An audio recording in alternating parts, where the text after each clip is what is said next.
घर पे सुरक्षित होंगे, स्वस्थ होंगे और मस्त होंगे। चलिए शुरू करते हैं आज का हमारा टॉपिक, जो कि रहने वाला है क्लास 10th का सेकंड चैप्टर लाइफ प्रोसेस का जो एक पार्ट है ये वो है रेस्पिरेशन एंड रेस्पिरेटरी सिस्टम, यानी कि श्वसन और श्वसन तंत्र। देखिए सबसे पहला जो पॉइंट है, हमें सब कुछ पढ़ने से पहले हमें ये जानना सबसे जरूरी है कि श्वसन यानी कि रेस्पिरेशन हमारे लिए होता क्या है और क्यों जरूरी है। अगर हम बात करें हमारे ह्यूमन डाइजेस्टिव सिस्टम की, तो हमने ह्यूमन डाइजेस्टिव सिस्टम में देखा था कि कैसे हमने एक कॉम्प्लिकेट यानी एक जटिल भोजन के अणुओं को सरल या सिंपल भोजन के अणु यानी फूड पार्टिकल्स में उनको तोड़ दिया, एंड में आके उनको न्यूट्रिएंट्स यानी पोषक तत्वों में उनको तोड़ दिया। लेकिन क्या पोषक तत्वों को तोड़ने मात्र से हमें ऊर्जा मिल जाती है, हमें एनर्जी मिल जाती है? नहीं। हम क्या करते हैं, हमें उन पोषक तत्वों का ऑक्सीकरण क्या करवाना पड़ता है, उनको ऑक्सीडाइज करवाना पड़ता है। उनको ऑक्सीडाइज यानी ऑक्सीकरण करवाने से हमें क्या हमारे अंदर बनती है एटीपी। अभी एटीपी बनती कहाँ है, आपने क्लास 9 में पढ़ा होगा। हमारे जो हर सेल है, हर सेल के अंदर क्या है, हर कोशिका के अंदर एक माइटोकॉन्ड्रिया होता है। माइटोकॉन्ड्रिया क्या करता है, एटीपी फॉर्मेशन करता है, एटीपी का निर्माण करता है। अब उसको क्या करना पड़ता है, हमें पोषक तत्वों का ऑक्सीकरण यानी ऑक्सीडाइज करना पड़ता है। ऑक्सीकरण के लिए जरूरी है ऑक्सीजन, और वो ऑक्सीजन कहाँ से लाए हम? उस ऑक्सीजन की सप्लाई के लिए हम क्या करते हैं, हमारा रेस्पिरेशन, हमारा जो है ना श्वसन की क्रिया उस वजह से करते हैं, ठीक है। और ये कैसे होती है? आप सबसे पहले बाहर की जो एटमॉस्फेयर है या वातावरण, उसकी सांस जो है, सांस के द्वारा, ब्रीदिंग के द्वारा आप क्या लेते हो, अपनी हवा एयर को अंदर लेते हो, फिर वो अंदर से होते हुए विंड पाइप से होते हुए लंग्स में होते हुए एंड में एल्वियोली यानी कूपिका के अंदर जाती है। फिर वहां से वो जाती है खून के अंदर, और खून जो है उसको हर कोशिका तक उस ऑक्सीजन को लेके जाता है। वो खून कैसे लेके जाता है? क्योंकि जो खून है उसके अंदर क्या होता है, उसके अंदर होता है हीमोग्लोबिन, और हीमोग्लोबिन क्या होता है, आरबीसी। तो आरबीसी क्या कैरी करता है, ऑक्सीजन। तो आरबीसी ऑक्सीजन कैरी करता है, उनको लेके जाता है हर कोशिका के पास, और कोशिका को क्या देता है, ऑक्सीजन उनको दे देता है, ठीक है। तो ये जो सिस्टम है फिर यहाँ से मतलब खून के से यानी ब्लड से वो कोशिका के अंदर यानी सेल के अंदर कैसे गया, ये पूरा का पूरा अपन आज टॉपिक देखेंगे शुरू से लेकर एंड तक, ठीक है। सबसे पहले जैसे कि हम बात करेंगे जिसमें हमने ह्यूमन डाइजेस्टिव सिस्टम के अंदर सबसे पहले हमने देखा था उनके सारे पार्ट्स यानी उन भागों को, वैसे हम क्या देखेंगे इस बार भी हम सारे के सारे पहले यानी जो रेस्पिरेटरी सिस्टम है या श्वसन तंत्र है उनके सारे के सारे भागों को देखेंगे, यानी जितने पार्ट्स है। मेजरली हम इनको दो पार्ट्स दो भागों में बांट सकते हैं। एक ह्यूमन रेस्पिरेटरी सिस्टम को दो पार्ट्स में बांटा जा सकता है। पहला तो होता है हमारा अपर, क्या होता है हमारा अपर रेस्पिरेटरी सिस्टम यानी ऊपरी श्वसन तंत्र, और दूसरा होता है हमारा लोअर रेस्पिरेटरी सिस्टम या निचला श्वसन तंत्र। ऐसा नहीं है एक ऊपर एक नीचे। ऊपर के अंदर आपके देखो क्या क्या आता है, नोज यानी कि नासिका, माउथ यानी कि मुंह, और फेनेक्स यानी कि ग्रेसनी, जो कि यहाँ इस जस्ट आपके नाड़ से ऊपर गिर जाता है, सिर के अंदर वाला पार्ट है। और इससे नीचे की साइड जो आता है वो आपके क्या आता है, लेनेक्स, जो कि आपका ये एडम एप्पल है ना, जो ये आपको कंठ दिखता है ये है, ये भी किसमें आता है आपके अपर में, क्योंकि ये जस्ट आपके गर्दन के अंदर तक है। और गर्दन से नीचे की साइड जो है वो आगे आपके आ गया लोअर, जो कि इसमें क्या क्या आते हैं आपके श्वास नली यानी कि ट्रेकिया, ब्रोंकी एंड ब्रोंक्यूलॉइड्स यानी श्वसनी और श्वसनिकाएं, ये श्वसनी अवस नहीं आएगा, श्वसनिकाएं आएगा। फिर आता है आपके आता है फेफड़े यानी कि लंग्स। एक एक करके हम सबके बारे में देखेंगे। देखिए सबसे पहले अगर बात करें हम नोज यानी कि नाक की, तो ये सबसे फर्स्ट पार्ट है हमारे इसका रेस्पिरेटरी सिस्टम यानी श्वसन तंत्र का। अब इसमें क्या होते हैं, हमारे नोस्ट्रिल यानी नासिका छिद्र जो है वो दो होते हैं। इन दोनों नासिका छिद्र नोस्ट्रिल के अंदर क्या होते हैं, बहुत सारे हेयर्स यानी कि बाल होते हैं। इसके अलावा होता है आपके म्यूकस यानी कि श्लेष्मा। इनका काम क्या होता है, इसके अलावा एक होता है आपके झाड़ीनुमा पद्मांश जिसको बोला जाता है सीलिया, ठीक है। इनका काम बेसिकली क्या होता है, इसका काम होता है फिल्टर करना यानी कि छानना। आप किसको छानते हैं, ये पानी को नहीं छानते, ये एटमॉस्फेयर के अंदर वातावरण के अंदर की जो हवा जो आप ले रहे हो उनको छानने का काम करते हैं। इसके अलावा याद रखना नाक के अंदर बहुत पतली सी एक मेम्ब्रेन क्या होती है, एक झिल्ली होती है रक्त की यानी ब्लड की, और ये भी इससे भी थोड़ा बहुत क्या होता है ब्लड आपका जो एयर है वो फिल्टर होता है यानी छनता है। और गर्मियों में बहुत बार क्या होता है, ये जो पतली झिल्ली है मेम्ब्रेन है ये, इसमें से ब्लीडिंग होती है, खून आता है, जिसको आप क्या बोलते हैं उसको, नक्सीर, जिसको नक्सीर बोला जाता है। वो क्योंकि नाक के अंदर क्या होती है, बहुत पतली सी एक मेम्ब्रेन यानी कि झिल्ली होती है खून की, उसकी वजह से। ठीक है, अब जो नोज यानी कि नाक है, इसका जो पिछला भाग है वो किस में खुलता है, वो खुलता है आपके नोसोफेगस यानी नासा ग्रेसनी में।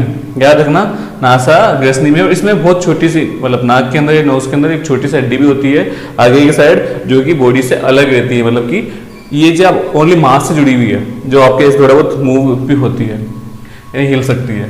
सेकंड आता है माउथ यानी कि मुंह। मुंह का इसमें एसपीटी में इतना इंपॉर्टेंट रोल नहीं है, आप मुंह से यानी मुख से भी सांस ले सकते हैं, लेकिन हम जो है नाक से सांस लेने को प्रेफर करते हैं। क्यों?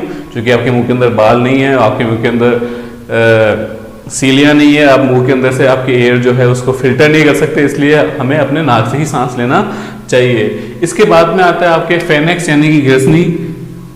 सेम काम है इसका, जैसे मैंने आपको ह्यूमन डाइजेस्टिव सिस्टम में बताया था कि ह्यूमन जो पाचन तंत्र, मानव पाचन तंत्र में जैसे इसका कार्य होता था, सेम कार्य है इसका यहाँ पर भी, कि ये एक फ्लास्क नुमा संरचना होती है और इसके ये कॉमन यानी उभयनिष्ठ भाग होता है, कॉमन पार्ट होता है ह्यूमन रेस्पिरेटरी सिस्टम में और ह्यूमन डाइजेस्टिव सिस्टम में, यानी कि मानव पाचन तंत्र में और मानव श्वसन तंत्र में, दोनों में उभयनिष्ठ भाग रहता है। उसके 3 भाग होते हैं। ये एक तो होता है नोसोफेगस, ओरोफेगस और हाइपोफेगस, यानी कि नासा ग्रेसनी, मुख ग्रेसनी और अधो ग्रेसनी। नासा ग्रेसनी तो नोज के जस्ट पीछे की साइड रहती है, यानी नासिका के जस्ट पीछे की साइड, इसमें आपने देखा पीछे की जस्ट है। और जो ये ओरोफेगस है, ये जस्ट माउथ के पीछे की साइड रहती है, मुंह के पीछे की साइड रहती है। और जो अधो यानी हाइपो है, ये फेनेक्स का नीचे वाला पार्ट होता है, जो कि आगे जाके 2 ट्यूब्स में अलग हो जाता है, 2 पाइपों में अलग अलग हो जाता है, 2 नलिकाओं में अलग अलग हो जाता है, जिसमें से एक नली तो होती है आपकी आगे वाली, जो कि आपकी होती है विंड पाइप, श्वास नली। पीछे की साइड जो दूसरी पाइप होती है उसको कौन क्या होता है, वो आपकी होती है भोजन नली या फिर आपको आहार नली या इसोफेगस। ठीक है, इस फेनेक्स के नीचे की साइड विंड पाइप जो होता है ना, जो श्वास नली होती है, उसके ऊपर एक बॉक्स होता है, उसके ऊपर एक बॉक्स नुमा संरचना होती है, जिसको क्या बोला जाता है, जिसको बोला जाता है आपके लेनेक्स या स्वर यंत्र। याद रखना, लेनेक्स या स्वर यंत्र। इसके ऊपर की साइड एक घाटी नुमा संरचना होती है, एक फ्लैप लाइक स्ट्रक्चर होता है, जिसको अपन एपिग्लोटिस बोलते हैं, जिसके बारे में अपन ने जो लास्ट टॉपिक था उसमें देखा था। इसमें वापस अपन देखते हैं, क्यों? क्योंकि थोड़ा कॉमन पार्ट है दोनों का।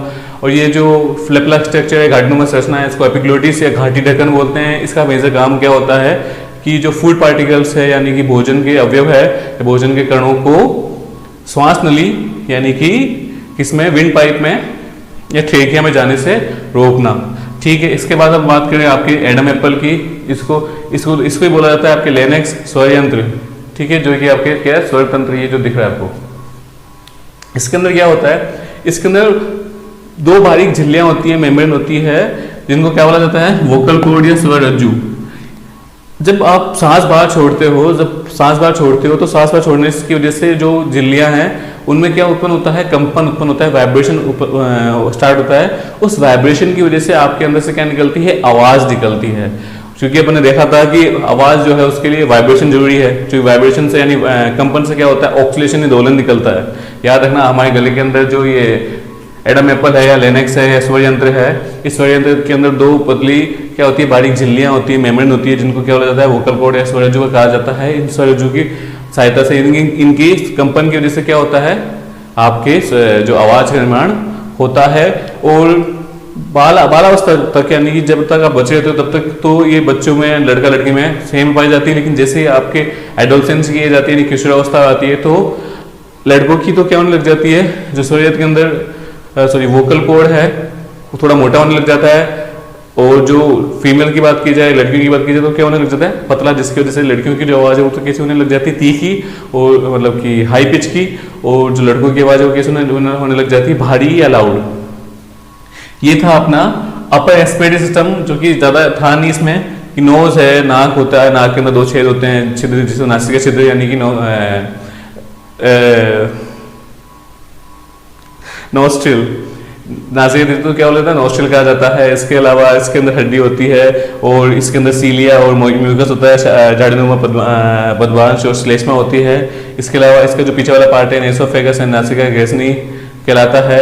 इसके बाद जो नेक्स्ट आता है माउथ जो है इतना इंपॉर्टेंट यानी महत्वपूर्ण जो रोल यानी भूमिका नहीं निभाता है, और इसके अंदर से हमें ज़्यादा प्रेफर यानी हम ज़्यादा इसको अहमियत नहीं देते सांस लेने के लिए। क्योंकि इसके अंदर इससे द्वारा ली गई जो सांस है, जो ब्रीदिंग है, वो क्या नहीं रहती, प्योर नहीं रहती। इसके बाद में फेनेक्स अपने देख लिया कि इसके 3 पार्ट होते हैं, कॉमन पार्ट होता है, और लेनेक्स का अपने देख लिया। इसके बाद आता है lower respiratory system. Lower respiratory system के अंदर या निचला श्वसन तंत्र के अंदर जो पहला पॉइंट है वो हमारा है ट्रेकिया यानी कि श्वास नली। ठीक है, ये 5 इंच की लंबाई होती है इसकी, और इसके अंदर देखो सी आकार के क्या पाए जाते हैं, छल्ले पाए जाते हैं। सी शेप के हेलाइन कार्टिलेज के बने हुए क्या होते हैं, छल्ले होते हैं, कप्स होते हैं। इनका बेसिक काम क्या होता है, अब देखो श्वास नली के अंदर या जो ट्रेकिया है इसके अंदर क्या होता है, म्यूकस भरी हुई होता है। अब इसमें क्या एपिलिथियम होता है, जिसकी वजह से इसमें क्या म्यूकस यानी श्लेष्मा बनता रहता है। इसका मेन काम क्या होता है, हवा को छानना। अब जब आप सांस बाहर छोड़ते हो तो ये जो है ट्रेकिया, ये श्वास नली क्या पिचकना शुरू हो जाती है। अगर ये सी शेप के छल्ले ना हो उसमें तो क्या हो जाएगी, ये जो श्वास नली जो ट्रेकिया है आपस में पूरी कंप्लीटली चिपक सकती है, जिसकी वजह से आप अगली बार सांस ना ले पाओ और अगली बार वो शायद खुले ना। इसकी वजह से इसके अंदर क्या होता है, सी शेप के छल्ले होते हैं, सी शेप के रिंग्स होते हैं, जो क्या करते हैं, इनको आपस में चिपकने से रोकते हैं। ये कुछ इस शेप के होते हैं, पीछे से थोड़ी जगह खाली होती है, जिससे आप सांस बाहर निकालते हो तो ये क्या आपस में पास आ जाते हैं और क्या हो जाता है, ये एक दूसरे से टच हो जाते हैं, है ना, यहाँ से टच हो गए एक दूसरे से। अब इससे ज्यादा वो क्या नहीं होते, क्लोज नहीं जाते, और जब आप वापस सांस लेते हो तो वापस से दूर हो जाते हैं और फैल जाते हैं। ठीक है, ये हो गया ट्रेकिया का। इसमें सी आकार के उपस्थित छल्ले होते हैं, उपास्थि यानी कार्टिलेज के छल्ले होते हैं। ये जो ट्रेकिया है आगे जाके 2 मेन प्राइमरी जो बोल सकते हैं ट्यूब्स में खुलती है या जो नालिकाओं में खुलती है, उन नालिकाओं को ही केवल नाम दिया हुआ है श्वसनी या ब्रोंकियन श्वसनलिकाएं यानी ब्रोंकियोइड्स। अब ये लेफ्ट जो ये श्वास नली है, ये आगे जाके एक तो दाहिने तरफ और एक बाईं तरफ 2 अलग अलग पार्टों को टूट जाती, डिवाइड हो जाती है, और इनको तो बोला गया ब्रोंकीज यानी श्वसनी, और ब्रोंकीज यानी श्वसनी आगे जाके और छोटे छोटे पाइपों में यानी नलिकाओं में क्या हो जाती है, विभक्त हो जाती है, डिवाइड हो जाती है। उन सबको क्या बोला गया है, ब्रोंकियोइड्स है, श्वसनलिकाएं।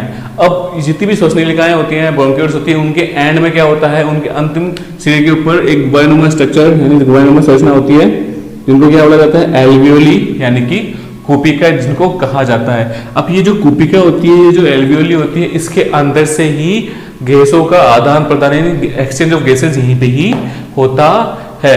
और ये जो है ना लोअर रेस्पिरेटरी सिस्टम जितना आपने देखा है, जिसमें आपके ब्रोंकीज एंड जो लंग्स है, सॉरी ब्रोंकीज ब्रोंकोइड्स, इसके अलावा एल्वियोली यानी श्वसनी श्वसनिकाएं और कूपिका, ये सारे कहाँ किसके अंदर पैक रहते हैं, इस सारे रहते हैं लंग्स यानी कि फेफड़ों के अंदर या फुसफुस के अंदर पैक यानी अंदर विद्यमान रहते हैं, उपस्थित रहते हैं। आपके पास एक जोड़ी लंग्स यानी फेफड़े होते हैं, जिसमें से याद रखना जो आपका राइट यानी दाया वाला जो फेफड़ा होता है वो लेफ्ट वाले से अपेक्षाकृत क्या होता है, छोटा होता है और थोड़ा चौड़ा होता है। इसके अलावा जो बात की जाए जो लेफ्ट वाला है और राइट वाला, इस पर ये लोबीज में यानी कि कुछ पट्टिकाओं में अलग अलग बटे हुए होते हैं। और याद रखना जो आदमी यानी जो मेल्स होते हैं उनके जो लंग्स होते हैं औरतों के कंपैरिजन में क्या होते हैं, थोड़े वेट वाले यानी कि भारी होते हैं एज कम्पेयर टू वुमेन्स की बात की जाए। इसके अलावा 2 पार्ट अपने और रह गए हैं, वो एक आपका डायफ्राम और इंटरकोस्टल मसल्स। डायफ्राम को नहीं बोलते मध्यपट, ये होता क्या है, तो जब आपने अगर बात देखें तो अपना जो ये पूरा का पूरा रेस्पिरेटरी सिस्टम है ये कहाँ है, रिब केज यानी कि पसलियों के मध्य स्थित है।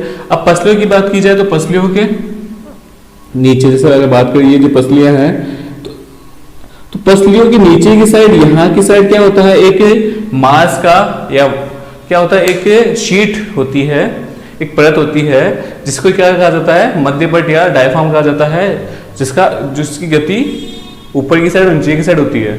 ठीक है, और जिसकी वजह से आप क्या सांस में लेने पाने में सहायता प्राप्त होती है। उसके अलावा नेक्स्ट जो है इंटरकोस्टल मसल्स, इसको हिंदी में भी इंटरकोस्टल मसल्स ही कहते हैं, या फिर इसको आंतरिक कोस्टल मांसपेशियां कहा जा सकता है। अब ये क्या होता है, आपकी जो रिब केज यानी पसलियां हैं, पसलियों का अगर आप डायग्राम देखते हो तो उसमें क्या होता है, आपको ओनली हड्डियां दिखती है ना।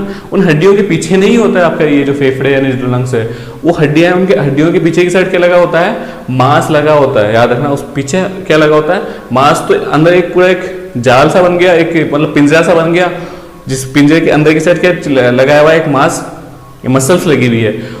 तो वो अंदर की साइड क्या होता है, एक स्पेस बन जाता है जिसको क्या बोला जाता है, इंटरकोस्टल मसल्स, जो कि हेल्प करता है रेस्पिरेशन के अंदर। इसके बाद का जो टॉपिक है, जो कि इसका लास्ट टॉपिक है, वो है हमारे इसकी फिजियोलॉजी यानी कि क्रियाविधि। तो एक्सचेंज कैसे होता है, अब यहाँ पे एक्सचेंज बढ़ाने से पहले अपन एक वर्ड जो है वो अपन समझ लेते हैं पहले, डिफ्यूजन क्या होता है। देखो डिफ्यूजन के लिए अगर आपने 9th क्लास में ध्यान से पढ़ा हो तो डिफ्यूजन 9th क्लास में आया था। डिफ्यूजन क्या होता है या विसरण क्या होता है कि उच्च सांद्रता से निम्न सांद्रता की ओर गमन, यानी हाई किसी भी सब्सटेंस का, किसी भी गैस मतलब किसी मैटर का हाई कंसंट्रेशन से लो कंसंट्रेशन की ओर जाना क्या कहलाता है, हमारा डिफ्यूजन या विसरण कहलाता है। इसकी वजह से इसके बहुत सारे अपन ने 9th क्लास में एग्जाम्पल भी देखे थे, जिसमें कि देखा था अपन ने जी अंडा है, उसका जो येलो कलर का लिक्विड बाहर नहीं आता, लेकिन जब हम उसको उबालते हैं तो पानी जो है उसके अंदर चल जाता है। ये अपने अलग इसके एग्जाम्पल देखे थे। तो ये चीज यहाँ पे काम आएगी। अब देखो कैसे काम आएगी कि पूरे शरीर के अंदर जो है आपने सांस ली, तो सांस जो है एयर के अंदर आप एयर लेते हो, ओनली नाक के द्वारा आप ओनली ऑक्सीजन को अंदर नहीं लेते हो, आप नाक के द्वारा ओनली ऑक्सीजन को अंदर नहीं लेते हो, आप नाक से क्या जितनी भी एटमॉस्फेयर वातावरण के जितनी भी जो गैसें हैं उन सभी को अंदर लेते हो। ऐसा नहीं है कि आप चुन चुन के सांस लेते हो कि इधर ऑक्सीजन ज्यादा है तो इधर लूंगा, उधर कम है तो उधर सांस नहीं लूंगा। तो आपने सारी की सारी ली जिसमें आपकी 78% नाइट्रोजन ऑक्सीजन सब कुछ थोड़ी बहुत अंदर आ गई। एंड में आते आते कुपिकाओं तक ऐसा ही रहा। कुपिकाओं को के लिए मैं एक क्या करता हूं, मैं एक ये बना दिया मैंने एक कुपिका, ठीक है।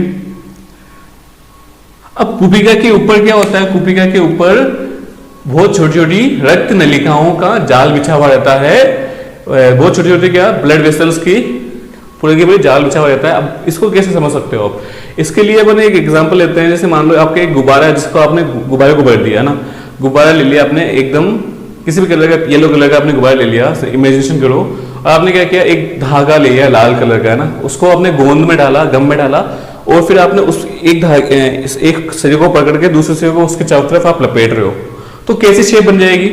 वैसे की वैसे क्या होता है, एल्वियोली के चारों तरफ क्या लपेटी होती है। अब ये उस गुब्बारे को तो मान लिया अपने एल्वियोली, और जो धागा है उसको अपने क्या मान लिया, उसको मान लिया हमने रक्त वाहिनियां यानी कैपिलरीज। तो कुछ कैपिलरीज ऐसे इस प्रकार से होगी, है ना, इधर ऐसे जा के, और एक सिरा जो है पीछे की साइड से होते हुए निकल गया इधर की साइड, ठीक है। अब ये इस तरह का स्ट्रक्चर होता है। इसको थोड़ा अपन जूम कर लेते हैं, थोड़ा इसको जूम पास से देखते हैं। इसके लिए क्या करता हूं मैं मानता हूं कि एक जो रक्त नलिका है वो कुछ इस प्रकार से होते हुए यूं जा रही है, ठीक है। अब आपने क्या किया, आपने सब सांस ली, तो सांस के द्वारा आपने क्या किया, इसमें मिक्सचर ऑफ एयर, मतलब कि आपने जितनी भी हवा के अंदर जितने भी गैसों का मिक्सचर था इसमें आपने सब कुछ ले लिया, जिसमें आपने इसमें O2 ऑक्सीजन भी है, कार्बन डाइऑक्साइड भी है, अदर गैसेस भी है। लेकिन अगर बात करूं इसके अंदर, इसके अलावा नाइट्रोजन भी है ना। लेकिन यहां तक इसकी बात करूं, उस ब्लड के अंदर जो इसमें ब्लड आ रहा है, तो याद रखना, आपको पता होगा फेफड़ों के अंदर जो ब्लड आता है वो कैसा होता है, इम्प्योर या अशुद्ध। अशुद्ध का मतलब क्या है, डीऑक्सीडाइज, यानी कि ऑक्सीजन नहीं है उसके अंदर। मतलब कि यहां तक का जो ब्लड है, यहां तक का जो ब्लड है, यहां तक का ब्लड वो कैसा है, इम्प्योर। इम्प्योर यानी कि अशुद्ध है। इसका मतलब कि इसके अंदर क्या ज्यादा है, CO2 ज्यादा है और O2 कम है, ठीक है। यहां तक का मैटर ऐसे ही रहा। अब आपने यहां देखा, यहां पे ऑक्सीजन क्या है, ज्यादा है। यहां देखो ओनली अपन ऑक्सीजन की बात करते हैं, ऑक्सीजन यहां पर ज्यादा है, ऑक्सीजन यहां इस ट्यूब के अंदर या इस नलिका के अंदर क्या है, ऑक्सीजन कम। और बीच में क्या है, एक बहुत पतली सी लेयर है किसकी, इसकी सेल्स की या टिश्यू की। तो इससे क्या होगा, विसरण होगा, डिफ्यूजन होगा। अब डिफ्यूजन से क्या होगा, विसरण से क्या होगा, इधर ऑक्सीजन का सांद्रता ज्यादा है, इधर ऑक्सीजन की सांद्रता कम, यानी इधर ऑक्सीजन का क्या कंसंट्रेशन हाई, इधर क्या ऑक्सीजन का कंसंट्रेशन लो। तो ऑक्सीजन यहां से यहां जाएगी, तो धीरे धीरे ऑक्सीजन कहां जाएगी, इस कैपिलरीज के अंदर। तो भाई ऑक्सीजन इसमें आ गई, जितनी सारी नहीं आती है, जितनी आ सकती है उतनी इसमें आ गई, ठीक है। ये तो अपना हो गया ऑक्सीजन का काम। अपन बात करते हैं अब CO2 के लिए। अब देखना है बस CO2, यहां तक आप बात करते, आपने देखा था CO2 यहाँ पे, CO2 ज्यादा है यहाँ पे, क्योंकि आपने पूरा का पूरा CO2 ही प्रोड्यूस कर दिया। अब CO2 कैसे बनी, ये भी एक क्वेश्चन है। तो याद रखना, जब ATP का निर्माण होता है, जब आप क्या करते हो, किसी भी पोषक तत्व, किसी भी न्यूट्रिएंट्स का क्या करते हो, ऑक्सीकरण करते हो या उसको ऑक्सीडाइज करते हो, तो उत्पाद के रूप में क्या बनती है, उत्पाद के रूप में बनती है कार्बन डाइऑक्साइड, हानिकारक कार्बन डाइऑक्साइड, जो कि आपके जहां से आपने लिया था ऑक्सीजन, कहां से लिया था, खून से, तो वही क्या करता है, वापस उसको खून में ही दे देती है, वो सेल कोशिका उसको खून में दे देती है, और वही खून क्या हो जाता है फिर इम्प्योर, अशुद्ध खून यहां तक आ गया। अब यहां पे क्या है, कार्बन डाइऑक्साइड ज्यादा है, और यहां बाहर से लिया, बाहर तो कितना है 0.03 या ज्यादा 0.04 बोल सकते हो, 0.04%, जबकि यहां तो ज्यादा है, यार शायद 10, 20, 30 इसके आसपास परसेंटेज है। यहां पे कार्बन डाइऑक्साइड ज्यादा है, यहां पे कार्बन डाइऑक्साइड कम, तो ज्यादा से कम, यहां हाई यहां लो, तो क्या होगा, हाई टू लो होगा, डिफ्यूजन विसरण होगा उच्च सांद्रता से निम्न सांद्रता की ओर। तो इससे क्या होता है, यहां इस ट्यूब के अंदर जो कार्बन डाइऑक्साइड है वो तो कहां चली गई, उस कुपिका या उस एल्वियोली के अंदर चली गई, उस एल्वियोली के अंदर चली गई कार्बन डाइऑक्साइड, और जो ऑक्सीजन है वो उस एल्वियोली की कुपिका से कहां चली गई, उस ब्लड वेसल यानी कि उस रक्त नलिका में। और इस तरह से यहां पे जो आपको खून मिलेगा, यहां पे जो ब्लड मिलेगा इधर की साइड, जो बाहर की साइड निकलता है, उसके अंदर ऑक्सीजन ज्यादा होगी, क्योंकि सारी की सारी ऑक्सीजन इसमें आ गई, उस कार्बन डाइऑक्साइड में चलेगी, तो ऑक्सीजन ज्यादा होगा और CO2 कम होगा। तो ये जो खून है क्या हो गया, अब आपका प्योर हो गया, शुद्ध हो गया, ऑक्सीकृत हो गया, ऑक्सीडाइज हो गया। ठीक है, ये हो गया आपका। और ये जो है फर्स्ट टाइम एक्सचेंज है, जिसमें एल्वियोली और ब्लड वेसल्स के मध्य, यानी कि कुपिका और रक्तवाहिनियों के मध्य हो रहा है, तो इसको बोलते हैं आप एक्सटर्नल एक्सप्रेशन या बाह्य श्वसन। ठीक है, अब यहां तो हो गया। अब सेम जो है एक्टिविटी कहां होती है, आपके टिश्यू के अंदर, कोशिकाओं के अंदर, ऊतकों के अंदर। जैसे मान लो ये आपके क्या आ गई, एक ब्लड वेसल है, एक कुपिका जा रही है, सॉरी ब्लड वेसल यानी रक्तवाहिनियां जा रही है, यहां पे एक टिश्यू ले लिया, एक सेल ले लिया मैंने, है ना। अब इसको क्या चाहिए, इसको एनर्जी चाहिए, ऊर्जा चाहिए उस ऊतक को, उस टिश्यू को। अब उसके लिए क्या करेगा, वो ATP फॉर्मेशन करेगा, उसको ऑक्सीजन चाहिए। अब ये जस्ट अभी लंग से होते हुए हार्ट में गया, मतलब फेफड़ों से होते हुए दिल में गया, दिल से पूरे शरीर में चला गया, अच्छा खून, प्योर खून, ऑक्सीडाइज ब्लड, है ना। तो इसमें क्या है, ऑक्सीजन का अमाउंट ज्यादा है और कार्बन डाइऑक्साइड का अमाउंट बहुत कम। अब आपको इधर की साइड चाहिए ऑक्सीजन, और आपने लास्ट टाइम जो ऑक्सीजन ली थी उसको आपने यूज, लास्ट टाइम जो इसने ऑक्सीजन ली थी उसको इसने यूज कर लिया, जिसकी वजह से यहाँ पे इसके अंदर ऑक्सीजन जो है उसका यूज करने की वजह से उसका अमाउंट तो क्या हो गया, कम, और कार्बन डाइऑक्साइड का अमाउंट क्या हो गया, ज्यादा। अब देखना इधर पहले ऑक्सीजन की बात करते हैं, ऑक्सीजन ज्यादा और कम, ज्यादा और कम, तो क्या होगा, ऑक्सीजन यहां से यहां, ऑक्सीजन जाएगी आपके इधर से इधर, यानी कि आपके जो ट्यूब है या ब्लड वेसल्स है, रक्तवाहिनियों से कहां जाएगी, उस टिश्यू या उस ऊतक के अंदर। जबकि अगर बात करूं मैं कार्बन डाइऑक्साइड की, तो कार्बन डाइऑक्साइड अंदर उसने भाई लास्ट टाइम जो उसने ऑक्सीजन ली थी उसको यूज कर लिया एक्टिवली, जिसकी वजह से अंदर की साइड क्या बढ़ गया, कार्बन डाइऑक्साइड की सांद्रता बढ़ गई, कंसंट्रेशन बढ़ गई, तो हाई है, बाहर की साइड लो है इधर। मतलब यहां तक तो आ रहा है आपका प्योर। प्योर एक वर्ड है जो शायद सही नहीं हो, इसकी जगह अपन लिख सकते हैं ऑक्सीकृत या ऑक्सीडाइज, यहां तक। लेकिन जब जा रहा है तो भाई एक्सचेंज तो हो गई, मतलब कि आदान प्रदान हो गया। अब यहां तक जाते जाते एंड में क्या हो गया, इधर की साइड इसका भी उल्टा हो गया, ऑक्सीजन इसने पूरी उधर दे दी और कार्बन डाइऑक्साइड को खुद ने ले लिया। तो ये जो ब्लड है यहां से, इसमें ऑक्सीजन तो कम हो गई और कार्बन डाइऑक्साइड ज्यादा हो गई, और ये जो ब्लड है, ये जो रक्त है कैसा कहलाएगा, अशुद्ध रक्त कहलाएगा, इम्प्योर ब्लड, डीऑक्सीडाइज्ड ब्लड या डीऑक्सीकृत ब्लड या खून कहलाएगा। ठीक है, तो ये किस किस के मध्य हो रहा है, ये हो रहा है आपके ब्लड वेसल्स और टिश्यू के मध्य, यानी कि रक्त वाहिनियां और ऊतकों के मध्य। और इस तरह का जो आदान प्रदान है ये ये क्या कहलाता है, आपके इंटरनल एस्पिरेशन, आंतरिक श्वसन। ठीक है, ये हमारी थी फिजियोलॉजी या क्रिया विज्ञान कि भाई हमारा काम कैसे करते हैं। तो आज अपने क्या क्या देखा कि श्वसन होता है क्या है, ह्यूमन रेस्पिरेटरी सिस्टम के बारे में देखा। ह्यूमन रेस्पिरेटरी सिस्टम के अपने दो मेजर पार्ट्स में बांटा अपन ने, upper respiratory system, lower respiratory system. Upper respiratory system को अपने पार्ट्स में बांटा, नोज, माउथ, फेनेक्स और लाइनेक्स यानी कि नासिका, मुख, ग्रसनी और स्वरयंत्र। और लोअर रेस्पिरेटरी सिस्टम या निचला श्वसन तंत्र को अपने बांटा, ट्रेकिया, ब्रोंकीज एंड लंग्स में, यानी श्वास नली, श्वसनिका और फेफड़ों में। उसके अलावा अपन ने मध्य पट को देखा और इंटरकोस्टल मसल्स को देखा, और अपन ने ये फिजियोलॉजी अपन ने इनकी देखी। तो ये पूरा का पूरा खत्म हो गया हमारा श्वसन तंत्र। उम्मीद है आपको हमारा ये वीडियो अच्छा लगा होगा। अगर आपको हमारा ये वीडियो अच्छा लगा तो हमारे वीडियो को लाइक करें, शेयर करें, सब्सक्राइब करें हमारे चैनल को विद्यार्थी ट्यूटोरियल्स को। दोस्तों धन्यवाद।